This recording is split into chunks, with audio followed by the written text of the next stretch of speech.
clocks on your wall. Oh, because you have the other side of the country as well. Yes.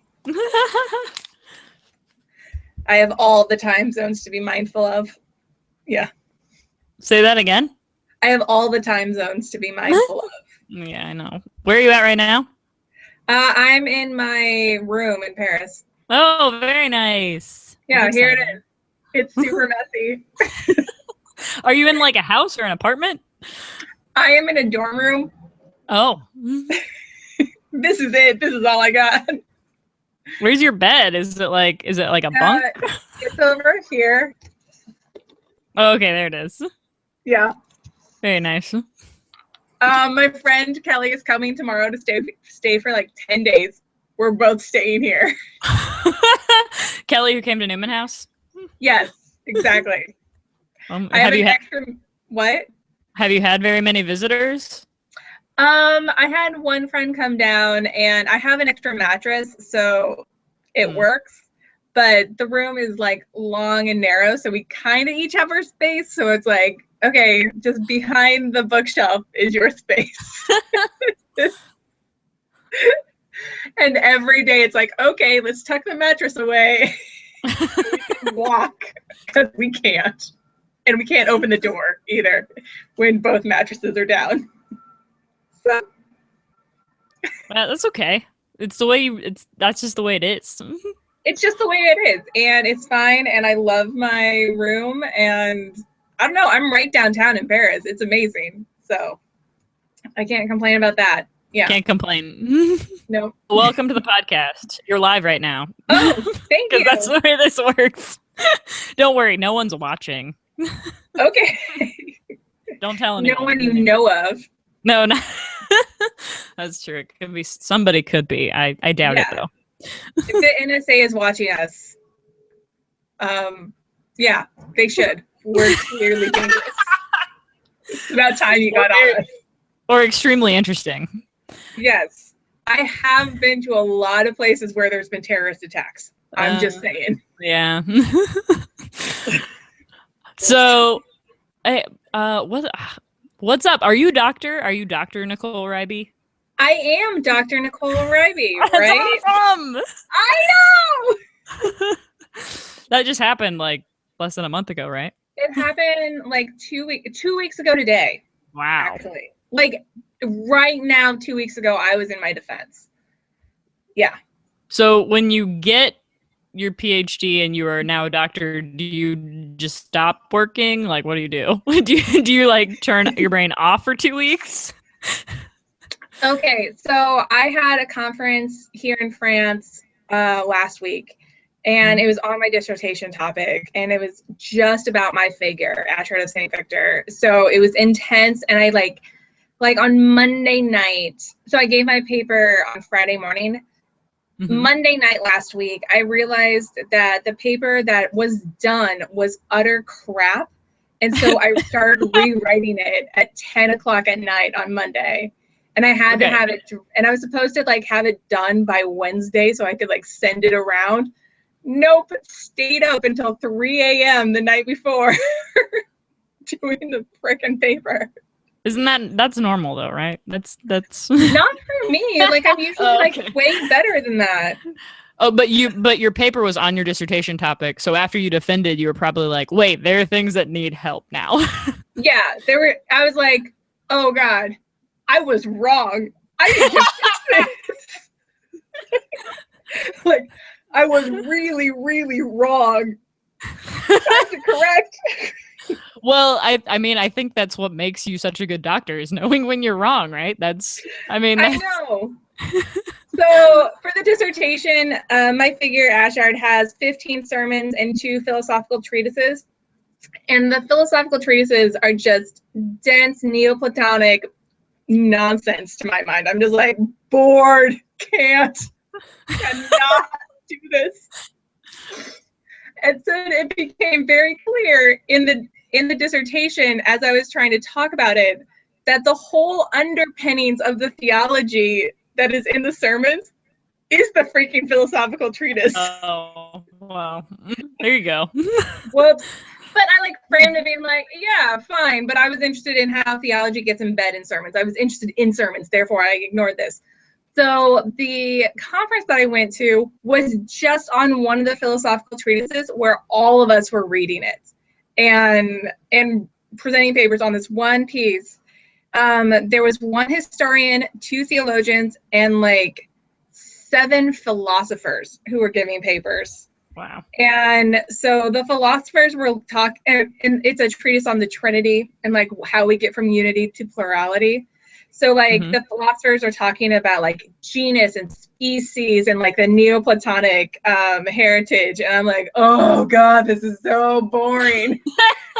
And it's in French, so I don't understand it anyway.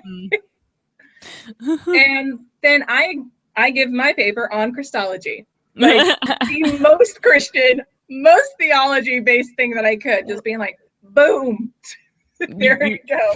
you got to balance it out. I know, no one cares except for me and this muck. We love it. But if the theological treatises and the sermons inform each other, then you're good, right? I know, that's what I thought. And I was like, see how it works, guys? See, it's pretty awesome. And like the sermons actually clarify the freaking philosophy, because it's never meant to be something that's up here in the clouds. It was always like the whole thing is written for the purpose of the church. He's not a philosopher. He's a freaking bishop. Like, yeah. He's not a philosopher. Good reason to not be a philosopher. Yeah. I mean, going from a reformer, he was a reformer in the 12th century and like part of like the post-Gregorian reforms in France. And so he's like, he is all about the church being fixed. He doesn't really care about the other parts. Yeah. All the parts that the philosophers were talking about. Right. I was like, you guys know that this whole genus and species thing is to prove the Trinity, right? Like that's the point of this whole friggin' thing. Maybe they didn't get that. I don't think they did. And I wanted to be like, and the end of it is that from the unity of the Trinity and the plurality inherent in the Trinity, all of creation is made. But guess what? In Beatitude, we all get sucked back up into the unity. So, it was. Well, then what are they talking about then? Oh, they're talking about genus and species and classification and like how he's using Seneca or how he's using Plotinus or like the use of the word. Yeah. Oh my God, there was one paper just on the use of the adverb ibi, which means there, in the Neoplatonic tradition, and then this text. Yeah. Wow. In French too. In French. I did not get a lot of this. I'm not gonna lie. All right. Well, that was an exciting rant on your dissertation topic and most recent conference. Are you going to some of the other ones? Are you going to CTS or CTSA? Yeah, I'm going to CTS. I'm giving a paper at CTS on like the most hippy dippy thing ever because it's Portland. Well, and isn't the topic like it's like nature or something, isn't it? Yeah. Yeah.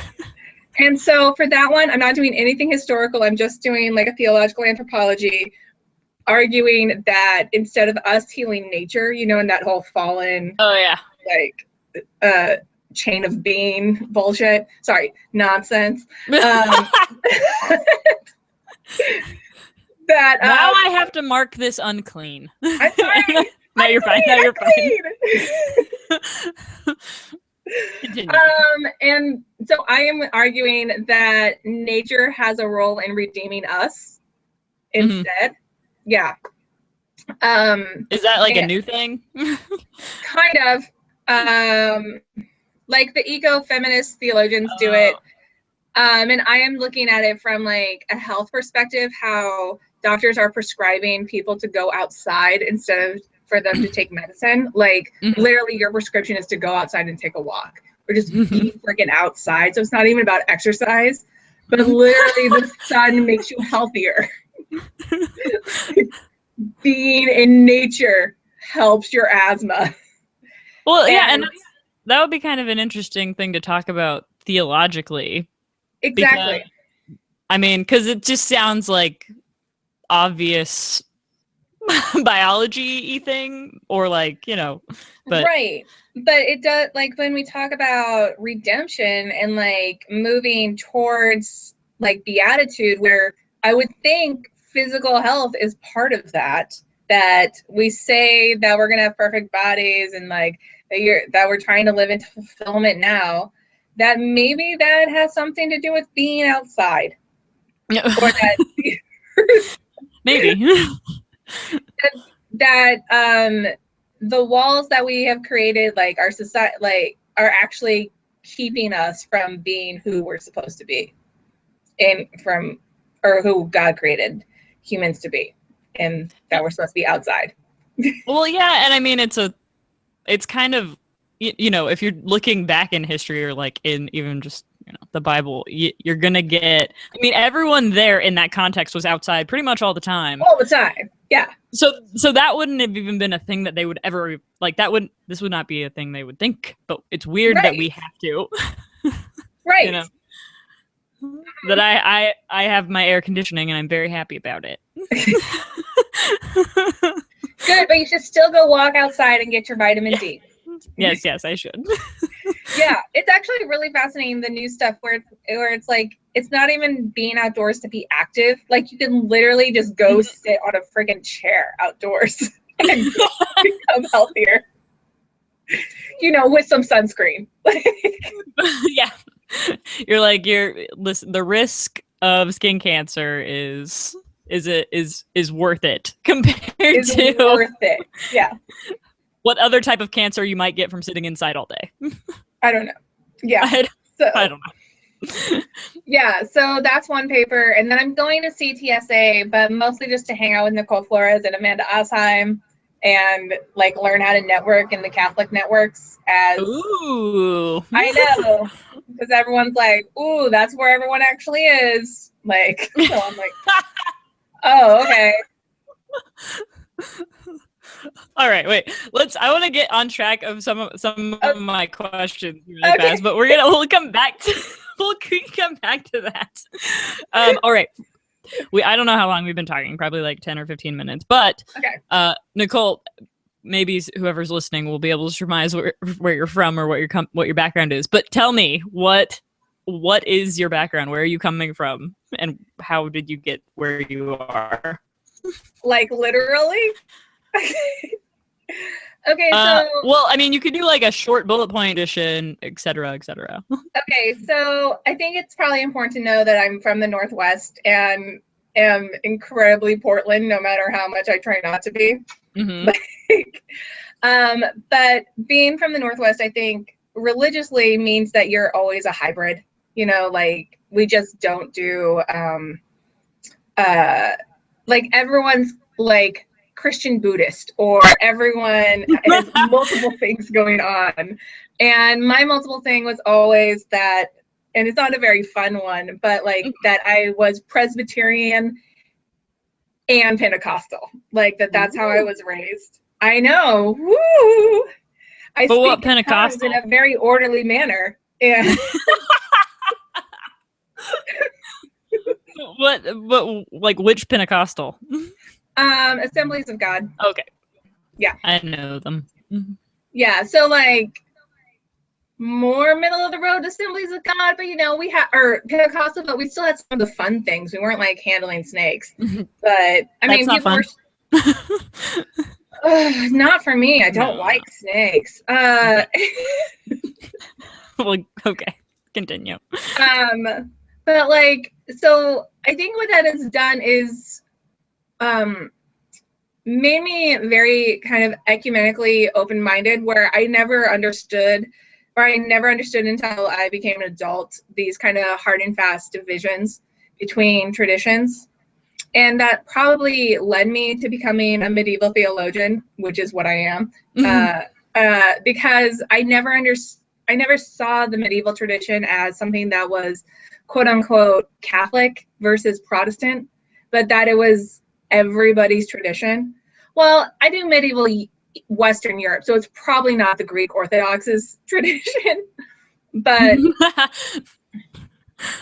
But if we're talking Catholic, Protestant, and kind of these lane divides that are still there, and they are very much there, then I think I just wasn't sensitive to them. And so I was like, yeah, I'm going to do medieval theology.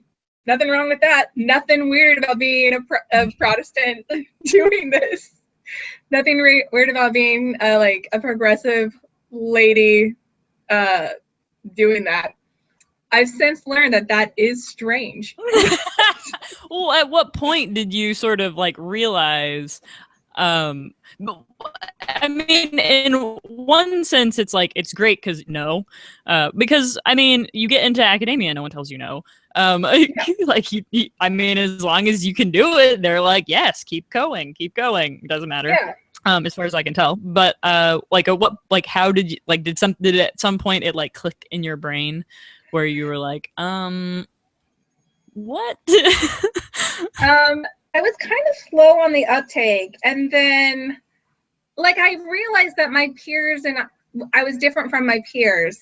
But then a professor at BC called me into his office last year, and he was like, Nicole, I gotta ask, what in the world is a Presbyterian in line for ordination liberal woman doing in Catholic medieval theology? He just straight up asked me, and I was like, what is the question? And apparently it just blew his mind that I was even in the program. And that was last year. It was in my 5th year of the program. And I had like picked up things, but I never realized what an oddity I was, because I don't have a good sense of what it's like in other departments or like the field as a whole. I just don't have a sense of, because you get stuck in your own little world. So yeah, it wasn't until last year that I realized that I wasn't just like an oddity at Boston College, that I was going to be an oddity everywhere. So yeah. do you feel like you've coming from your background, you must like feel like you bring something different to the table for the stereotypical group, whoever they are? I mean, or are you sort of like you're all preaching to the choir still? I think one of the things I noticed is like I don't care that much about Thomas Aquinas, which is definitely like different. Like I'm like, there's enough people doing that. I don't care. And so I don't have like the emotional investment in some of the figures that I notice my Catholic peers do, because like getting Thomas right is essential, right? Where I'm like,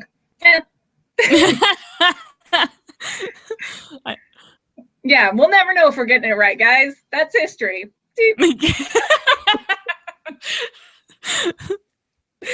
And I think, and this was something I realized probably in the last year, is someone told me once that every dissertation is like a psychological exam. Like you figure out who you are in your dissertation, like what do you really care about? And so you can tell a lot about people based on what they did.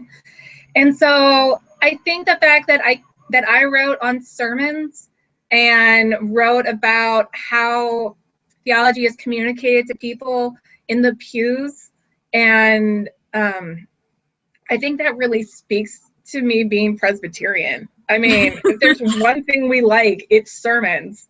And I was like, when I realized this, I was like, oh yeah, I'm still super Presbyterian. And like, I found a way to make medieval studies like hyper Presbyterian.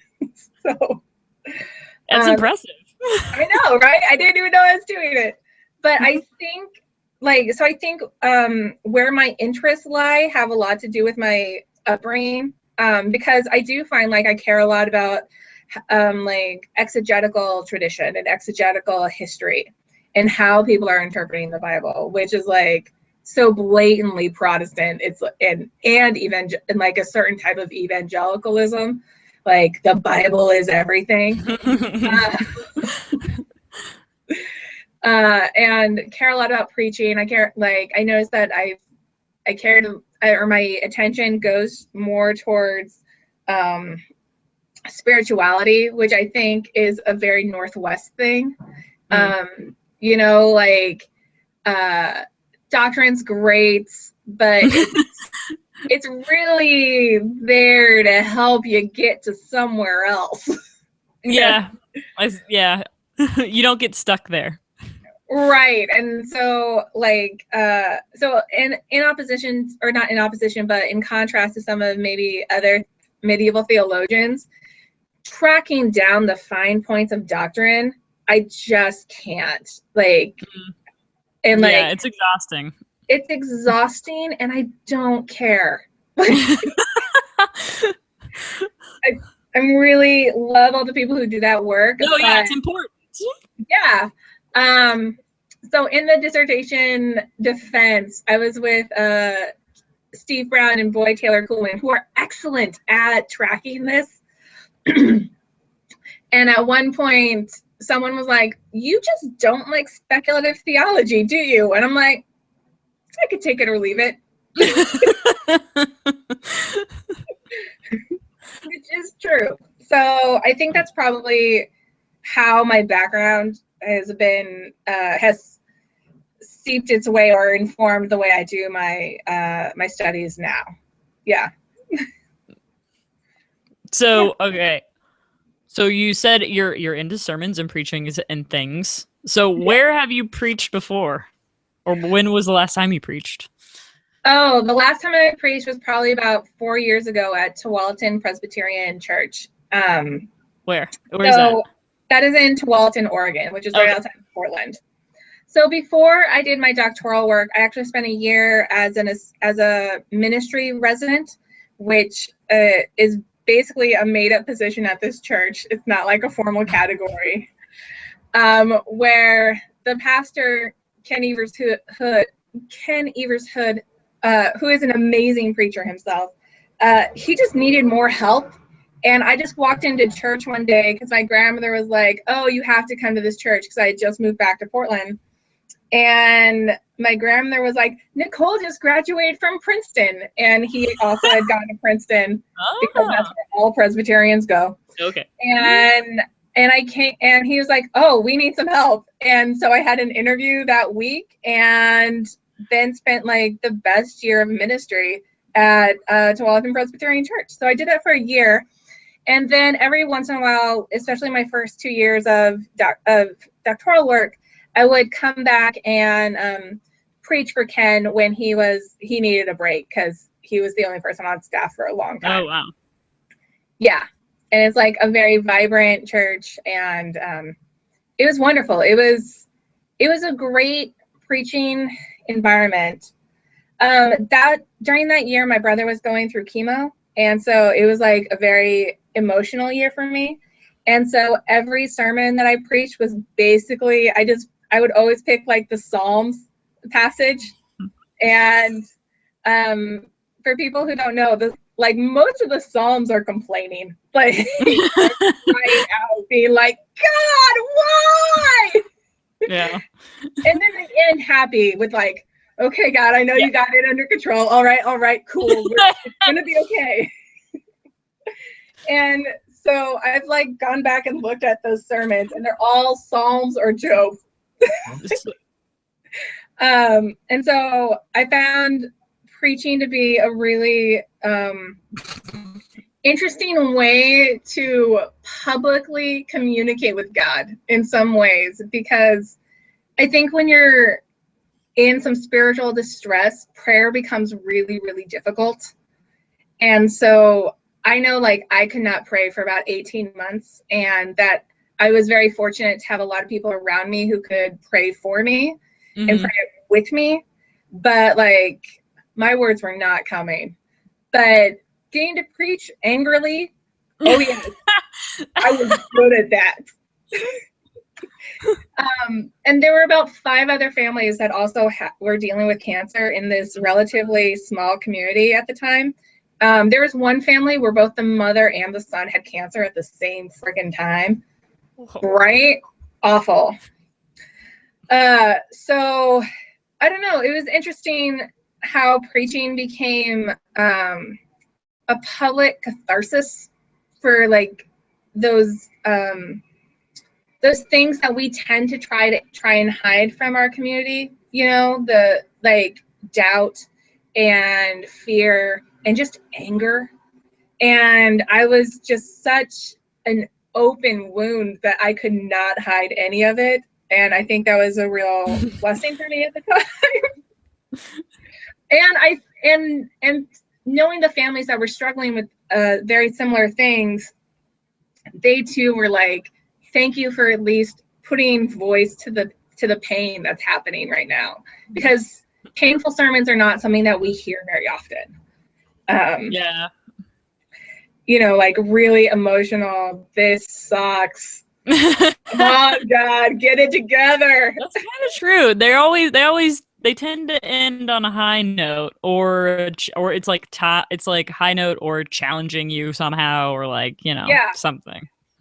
Not just like, this sucks, the end. Yeah, that's how a lot of mine ended. Just being like, we're just gonna stay down.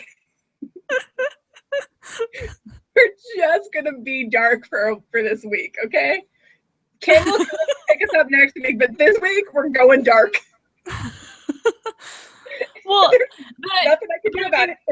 Well, and I mean, it speaks to your community and it speaks to your where you're coming out of. And I mean, I think it's more important for you to be able to admit that when you preach, it's not like you're not trying to hide yourself. You shouldn't be, I don't think. No. Because people can tell. Yeah, and I think a lot of times people want preaching to be like answers, you know, ooh, this is what the passage means and this is how I'm going to apply it to my life. And that's lovely. Good for that. But I am not very good at that. As you guys might hear, I'll probably try to do some application, but it might just end. Do what you want. The sermon that for this week might just end in some discomfort. Just being like, here we go. This is like, yeah. But like, I also don't think that the Christian life is one that's supposed to have easy application or very comfortable results, you know, or even results. I think it's a I mean, not here. No, yeah. So I mean, I tend to linger in the awkwardness a little bit, trying to find some humor in it all, you know. But we'll see. Yeah, it's important. So I don't know if I was like about to look at whatever the readings are this week, but how do you typically craft your sermon? Do you read it like a week before? Do you just go to it like? So I read through the passages, I think on Saturday or Sunday. And so there's 4 passages every week. And so I read through them. I don't really have a preference on what I preach on. Like, it's not like I'm always going to go to a psalm or always going to go to the Old Testament passage. By the way, the Old Testament passage this week is really problematic. Or like actually all 4 passages are problematic. And so I thought about doing a passage or a sermon on difficult texts and how we wrestle with them. But so basically what I'm trying to say is that as I read through the text, sometimes I get a little meta about them, being like, how do we as a community approach these texts, and try to give a sermon on that, on like the space between us and the text. And then there's times when I would want to do a sermon on the text itself, you know, like digging in deeper on that. And then maybe look at it from a longer viewpoint, or a viewpoint of now versus then. Yeah, so I kind of just read through and I look for oddities. I always rule out the most obvious reading or most obvious interpretation. So So the gospel passage this week is Luke, and it's doubting Thomas, and that's actually what I'm going to preach on. Mm-hmm. But I'm not going to talk about doubting Thomas in it. There's yeah, I'm like, which one is it? I'm like, here. Yeah. It's Sunday, right? Wait, or is it, what day is it? It's the 19th. Yep. Yeah, and so so oftentimes people just look at the first half of that pericope, and I'm going to look at the second half, where like Jesus's second question is, "You guys got anything to eat?" And so, and I think that is maybe my favorite question that Jesus ever asks is, "Y'all got any food? I am straight up starving. I haven't eaten in like 3 days." That's true. Yeah, and what does that say about the transition between Christ's ministry and our ministry? So it's definitely gonna have like ethical slant to it. So basically, I rule out all the obvious readings because, if you care about preaching, if you're listening to this podcast, you've heard the obvious readings before, right? Mm-hmm. Yeah. Yeah. And so I could have done something very cliche with like, "Oh, why is he doubting? Oh, but it's good to doubt." And I like have a great like Abelard quote with that. Like Peter Abelard, medieval theologian, is all like, doubt leads to questions, question leads to understanding, understanding leads to faith, so you can't really have any faith without doubting. I'm like, good sermon right there. But I've heard that sermon like a billion times. And yeah, you just gave it, so I know. It was like 3 points, boom. And it would have had a nice medieval tie-in, which is me, but boring. And so in my mind, I always have the standard of, has my grandfather heard this sermon before? Okay. So my grandfather is 91 years old. He is the child of a pastor and like a long generation of pastors in my family. And I always try to think, if he's heard this before, it's been done a lot. Whereas if I can find a new angle for someone who has gone to church nearly every single Sunday for 91 years, that means he's been through the liturgical cycle 30 times. Okay? He's heard these sermons. And I mean, even if you spread it across, that means that for every passage, he's heard at least 7 sermons on that passage, if you could equally distribute it.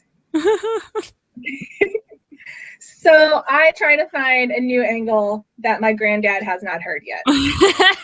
That's your aim. Will you be hearing this with your granddad, or? Right. So yeah, I kind of always have him in my mind as my audience. And I think, I guess it's good to know your audience or to have some very clear vision or goal in constructing a sermon. Yeah. But then after I kind of pick my angle, I try to do some research, some scholarly background. If there is, there often is stuff, but biblical studies, scholarship sometimes leads to interesting sermons. Sometimes they come off too academic, especially if I'm not like focusing on like a key word, then I don't do a ton of biblical studies work. Oh yeah, I see what you're saying. Yeah, just because biblical studies as a field does not really care about ministry applications, it does not address ministry applications in the same way that maybe ethics might. Yeah, that's true. Yeah. So you have your grandpa in mind, but I mean the podcast venue, I've talked about this, it's a strange place because you can pretty much, who knows who's listening. Yeah. So I mean, you're pretty much free to do what you want. Yeah. I mean, I'm gonna give a pretty classic 3-point sermon like we would. Sounds good. Yeah. Thinking about my grandpa, like this is just how I've done sermons forever. I started preaching probably about, was it 2015? I started preaching 10 years ago. And because we had to take 2 years of preaching preparation courses in seminary, 1 year just a speech and how do you read the Bible interestingly, like Whoa. literally how in front of the church do you enunciate the words so it's not boring. Whoa Is right. And then you have a 2nd year of preaching where you preach all the time. And again, you best not be boring because we will not have any of that. Yeah, to a group of preachers. Yeah, to a group of preachers. And like you have to give it in front of people and then they immediately give their feedback. Yeah. Like, this was a good point. This was not a good point. Were there any like good? I always wonder about those preaching classes. Like, are people mostly nice or? No, no, not at all. It gets brutal. And I feel like, you know, if I've never taken a preaching class, but I mean, in a certain sense, it would be. It's probably good to be brutal. I mean, yeah. But also, even when you're writing a sermon, sometimes I'm thinking, like, is this a good point? Is this a bad point? I don't know. Let's try it. Like, you know? Like, yeah. So. I mean, I found it very helpful. I mean, I think what it does for you is, so the first time I gave a sermon in preaching class, I was so nauseous and stressed out because you realize the importance of a preacher and of preaching, that your congregation or whoever's listening is not going to read the text for themselves. They're not going to think about the text for themselves. They're just going to absorb what you tell them. And they're trusting you to be faithful in your interpretations and consistent with your tradition and to be honest about it. And that is a great responsibility, you know? It's incredible because you're shaping people's vision of God and themselves. Like, and it's important that you do it well. So I think being in that preaching class and having people being able to say, hey, you left this idea hanging and it was unresolved, and that's an important idea that needs to be fixed for your audience. Or, hey, you took the easiest way out for this passage and you did not deal with the difficulties that are in it. Yeah. This of course makes me the worst person ever to go to church with, as bad preaching. I am the worst. At Christmas service this year, I whispered to my brother, hack. Because our pastor was just doing an awful job of preaching. And I'm like, it's Christmas Eve. There are more people in here. Like, you get one shot at these people a year. Make it good, John. And I was so mad at him for wasting the opportunity and for not treating preaching and his role as a preacher with the proper respect and dignity that it deserves, and like the import of it all. Yeah. Mm-hmm. Oh my gosh, I'm coming off as like the biggest Presbyterian on earth. No, but I was gonna ask you a question. So, well, just side note. Fame Perkins goes to mass at BC at 8 a.m. every morning, but occasionally she will, whoever's preaching that morning, she will like give notes to them, or like a lot of the a lot of the Jesuits who have to take preaching, they'll preach at that mass, but okay. she'll give notes to them, like on whatever they preached about, even though it's literally a 5-minute sermon. Second thing, just side note. I read this blog post. I don't know if you saw it. It was semi-viral, where this person was defending bad preaching in the Catholic Church, kind of. Yeah. Their argument was that it gives you a chance to focus on all the other parts of the mass and not on, I don't know, or not being maybe dependent on a sermon or a homily or whatever. And I kind of in one, yeah, I see your face. In one sense, I kind of get it, but in another sense, that is a part that's still a part of the liturgy. Like can't like one bad part or one sort of annoying part could kind of the whole thing maybe. But yeah. I mean, I also realized that like in Protestant traditions, preaching, that's like that's it. Like that's the thing. You know, that's sort of that's one of the sort of central components of liturgy. That's our jam. Yeah. So I think this is actually a really interesting question about the balance between preaching and the other parts of the liturgy. Mm-hmm. And like one of the things I would say about Protestants is that if I was to be a little critical of my people, is that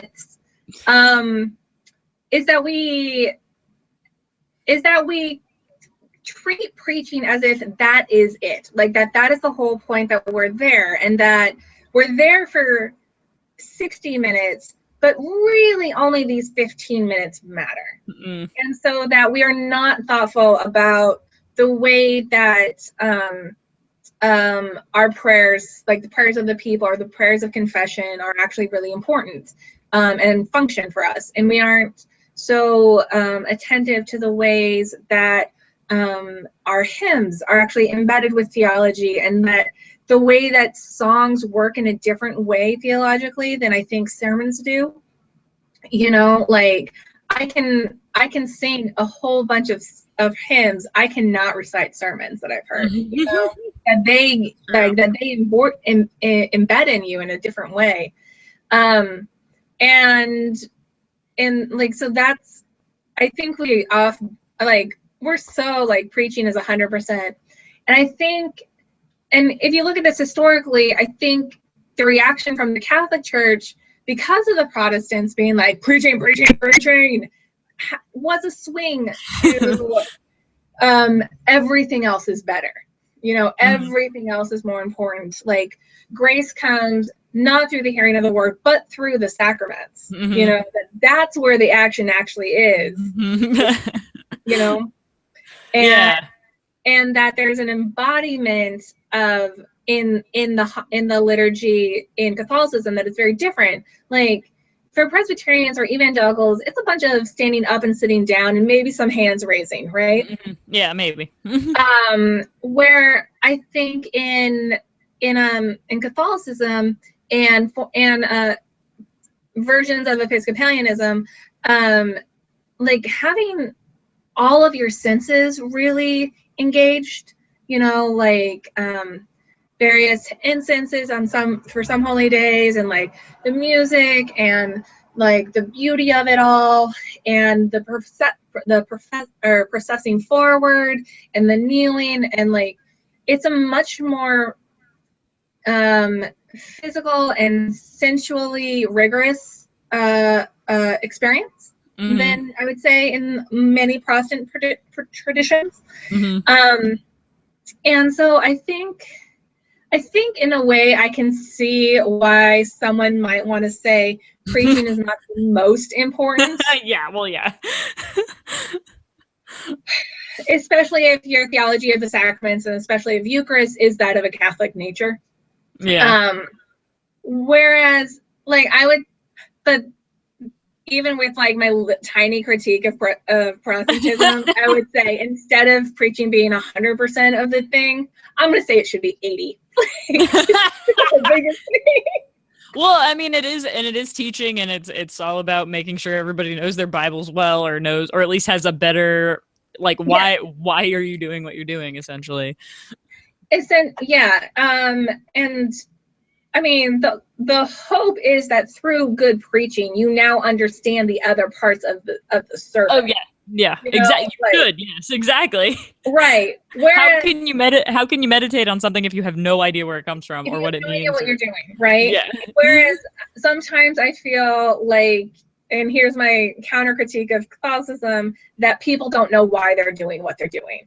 A lot of times, yeah.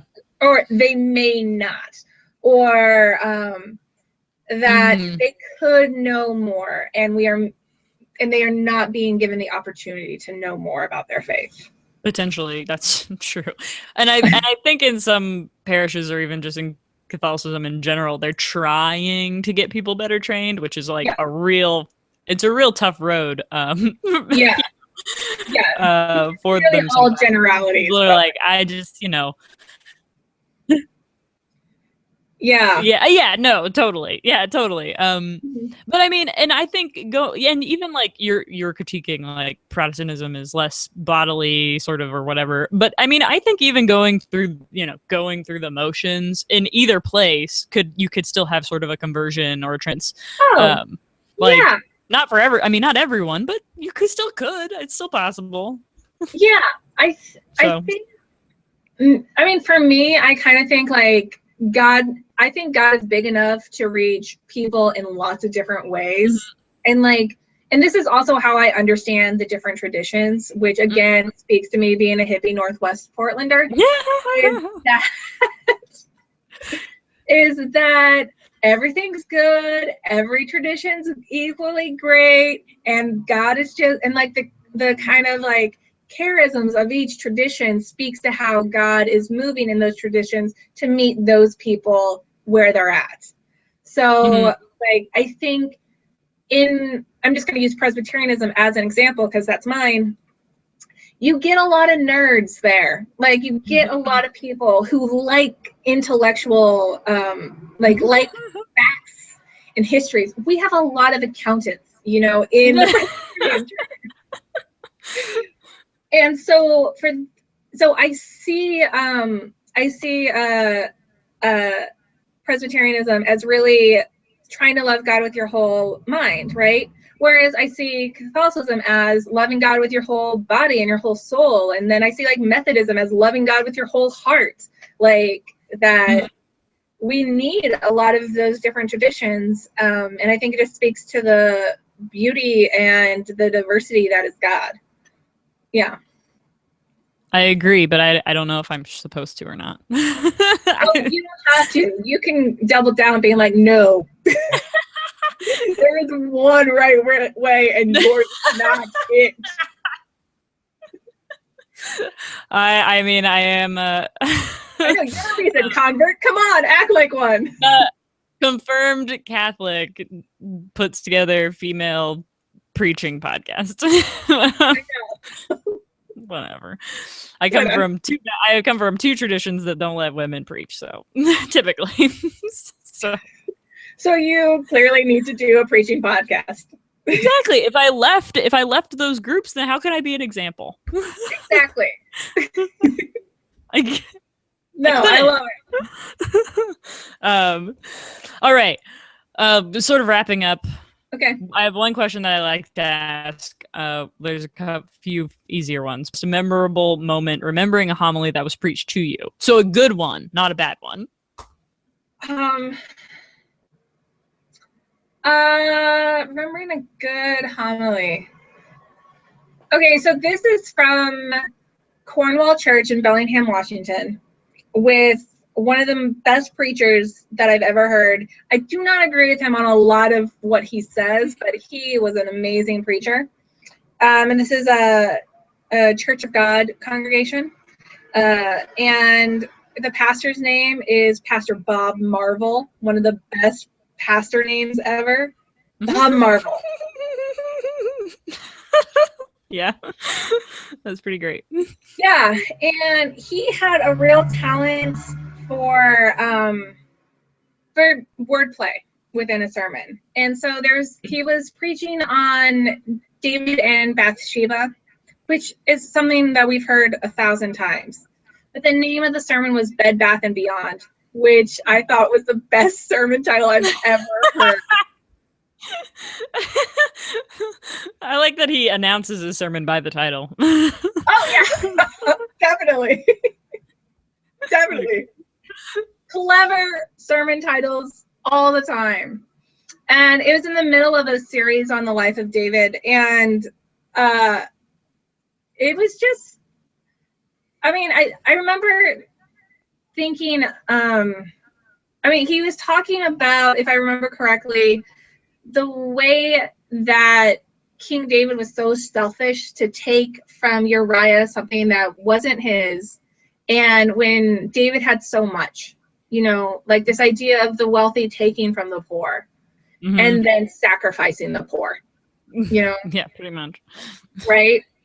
And that was a pretty strong critique from a really conservative like congregation where no one's putting it together for modern day political things, by the way. There was no like tiny leap of logic. Like, hey, by the way, we're all rich. But do you think he, but was he? Do you think? He wasn't. No. So you're like, wow, this is a great sermon but no one is listening. Right. Or like, and so it was memorable to me for besides like the amazing title and me thinking about it in a different way. And I was like 20 at the time, maybe 21 at the time. And then at the same time, it impressed on me like, wow, this we could have had a really good moment of application here, or there could have been some sort of social commentary or critique here, but we're not. You know, that we're just not going to say anything that challenges us or makes us uncomfortable. So on the one hand, I loved the sermon, and on the other hand, I was so disappointed in the sermon. And like that has always stuck with me about that particular sermon, and like that was very characteristic of the church, unfortunately. But you know, it was just a homily that stuck with me. Yeah. Interesting. You're making me want to like go to like visit one of the Baptist churches or something down the road just to see to see what. And I mean, what's horrible but also great is if you really want to listen to a sermon at a certain church, you can always find a recording. Oh yeah, everyone's got them. Down there. Yep. Yeah. Most of the time, if I do that, I'm like, nope, not going there. But this is true. Yeah. We have a church with a giant billboard about, well, they had a helicopter egg drop. Apparently this is a thing that I've never heard of, but happens. Like for Easter, they have helicopters drop eggs, like for an Easter egg hunt. Why? I don't know, but it also apparently happens in Texas. One of my other friends, she was like, "Oh yeah, the egg drop." I was like, "What?" You mean like real helicopter? Like a real helicopter drops Easter eggs. So what, you just go pick up shards? I mean, what is there to pick? I mean, is it like one of those crazy science experiments where it's like an egg drop and it's all cushioned and like its own little package, you know, like I don't know. I think they're Easter eggs, so like plasticky ones. Still, they would be better, wouldn't they? Yeah, I don't know. I was curious though. I have to admit it. It's like dropped on a field versus like a concrete parking lot. I think a field. But yeah, no, like we drive by the sign like every day, and I was curious, but I also was like, no, I can't. I just can't do it. Can't do it. No. All right. No, but that's, I mean, I guess I definitely know that's happened where somebody has like a good sermon, but like you said, doesn't really, if the person who's saying the sermon, and it doesn't always click with the audience. I've probably done it before myself too, though. I mean, and I actually think it's fine, and that's going to happen regardless of what sermon you ever give, because what you say and what people hear are two very distinct things, and then it's multiplied by the number of ears, or I guess half the number of ears, the number of people in the audience, that you can preach one sermon and have 500 different sermons heard, you know? Yeah. And apparently I, at 21, was a little bit more concerned with social justice than, like, I don't know what his point was eventually. But yeah, no, what was his point? His point was don't take stuff. I don't know. People will be like, okay. I do remember overall from like that sermon series about like what a jerk David is. Yeah. Kind of in that like fallen heroes. God works through fallen people, which I think is a really good message, and that our biblical heroes are actually jerks. Most of the time. Yeah, but God's not a jerk, so look what happens.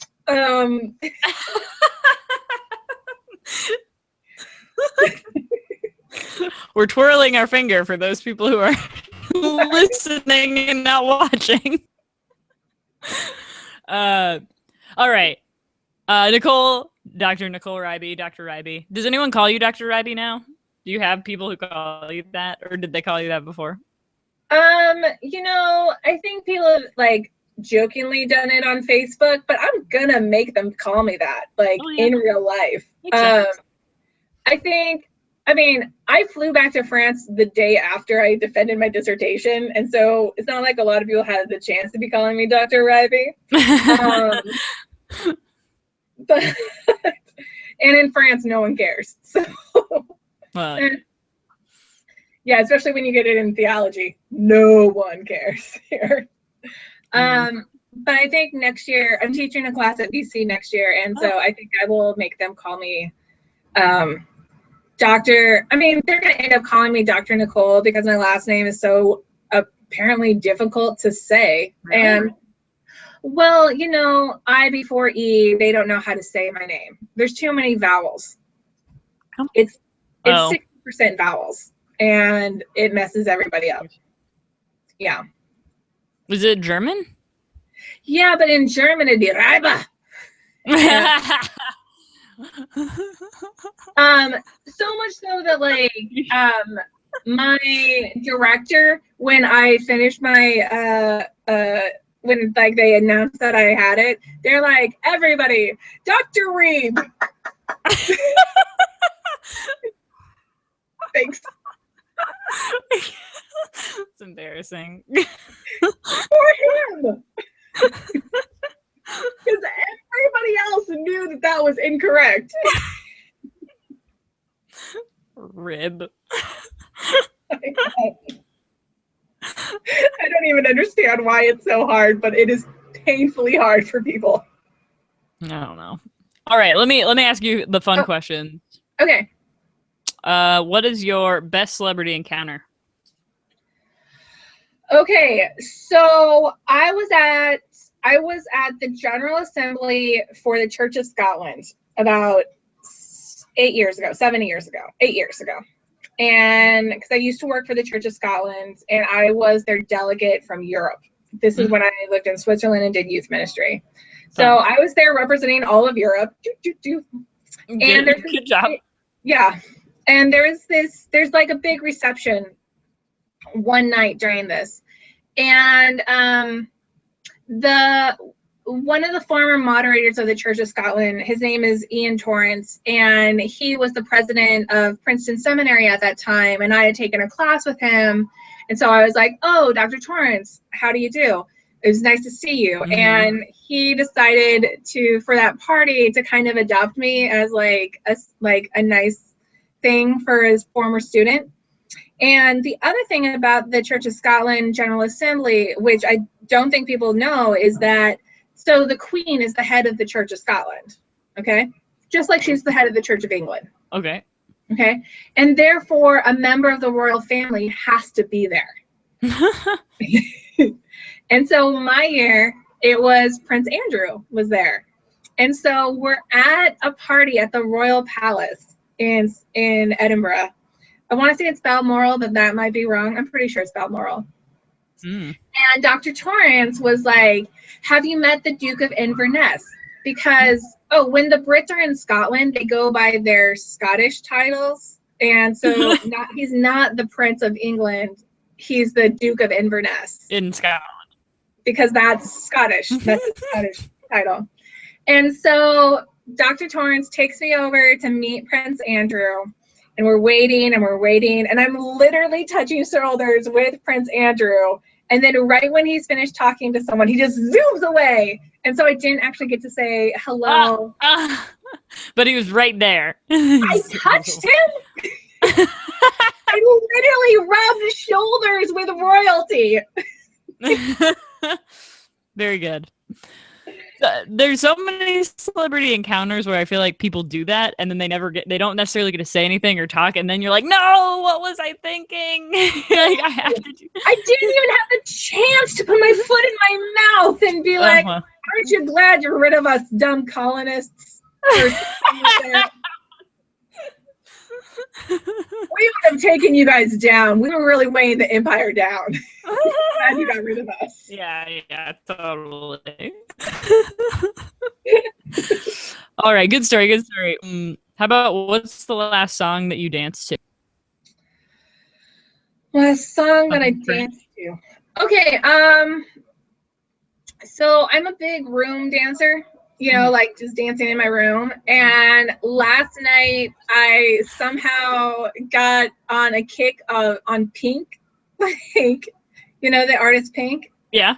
And so I was just downloading her, like, some of her greatest hits and dancing in my room to that. So that's what you just decided to do? Yeah. Isn't that what you do on Monday nights? That's so awesome. There's a lot of like Just Like a Pill that took me way back to seminary, and like singing it super loudly in my car or my friend Sarah's car as we drive to Philly to go to IKEA. Good story. And, I like this. Yeah. And like You and Your Hand, which is a dirty song, but I think it's great. And yeah, so there was a lot of Pink last night. That's awesome. Okay, last one. This is I think this is oh my god, I have all kinds of questions here, but this is my last question. Are you reading anything interesting right now? Good that you would recommend? Am I reading anything interesting? Or what are you reading right now that you like? That I like? Okay, so there's two things. So what I'm reading right now is not a book I'd actually recommend to anyone. It's about medieval Paris in the Beguines, and it is not entertaining. It is not interesting, but I have to write a book review for it for a journal. But probably the best book that I've recently read was Bad Feminist by Roxane Gay. And it's just a collection of essays, and it's really interesting if you are wait, what was it again? It's called Bad Feminist. By Roxane Gay. And she is a professor, and she's in her mid-30s, and she's African American, and she considers herself liberal and a feminist, but a lot of it's about the ways that none of us actually live up to this feminist ideal, you know, like, you know. Yeah, no one does. Right. And it's like, can I be a feminist and love Jay-Z? I'm not sure. You know, or can I be a feminist and like not treat sex casually? Or like and be kind of traditional in those roles, or like, and so I think I thought that it was a really interesting book collection of essays. That sounds interesting. It was really good. And it's like the end of it, spoiler alert, is I'd rather be a bad feminist than not a feminist at all, you know? So. Wait, you'd rather be a what? A bad feminist than not a feminist at all, you know? Oh, yeah, that's true. Yeah, and I think, I don't know, I feel like it's really good for people in like their late 20s through like 40, where we kind of grew up in this like third wave of feminism, where the women older than us had it much harder, and so I think sometimes we react against that. So I remember being in seminary reading Rosemary Radford Ruther, and so like prominent early feminist theologian, and just saying like, man, I don't relate to any of this stuff. Like, this has not been my experience in a church. I don't know what she is talking about. and being yelled at by one of my classmates who was 40, and her just being like, "You've so internalized your oppression, you can't even see it." Well, yeah, and I guess third wave is kind of like third generation, like a third generation immigrant or something. Like you start to assimilate and you figure it out, and hopefully. And it was like, I remember there's an article in that book about like high heels and red lipstick, about how those are anti-feminist, and I was just like, I look good in red lipstick. My face does not look complete without some lipstick. There you go. Or like when I'm dressed up, it's like, yeah, this face needs some color. And that's fine. And it's fine. And I'm not doing it to like please the guys around me. I'm doing it because my face looks better to me. Yeah. So all right, Nicole. Kind of a third wave bad feminist statement, Yeah. No, yeah, that's true. Yeah, I see what you're saying. Yeah. Well, Nicole, thank you for talking with me on the podcast. I'm looking forward to the sermon whenever you get it to me. It's good. Okay. I'm going to try to write it tonight and record it tomorrow. Awesome. Yeah. That sounds good. Okay. Thanks. It was so fun. This was really fun. I think I'm now talking to you.